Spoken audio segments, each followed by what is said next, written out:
Microchips are tiny marvels of engineering, and their creation is a complex dance. Here's a simplified look at the process. 1. The foundation, silicon wafers. The journey starts with ultra-pure silicon, refined from common sand. It's melted and formed into cylindrical ingots, then sliced into thin wafers, the canvas for the chip. 2. Building the blueprint, photolithography. Imagine a stencil. Here, a special mask with the circuit design acts as the stencil. A light-sensitive material is applied to the wafer, and the mask is used to expose specific areas to light. 3. Etching and doping, shaping the landscape. The exposed areas harden, becoming resistant to etching.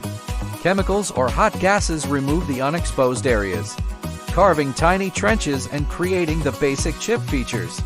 Doping, introducing impurities strategically, tailors the electrical properties of different chip regions. 4. Layering and connecting, building complexity. This process of applying materials, patterning with light, and etching is repeated numerous times.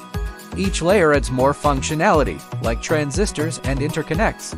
Metal layers are deposited to create the pathways for electrical signals to flow. 5. Testing and packaging, the final touches. The wafer is diced, separating individual chips. Each chip undergoes rigorous testing to ensure flawless operation. Finally, the chips are packaged to protect them from the environment and provide connections to the outside world.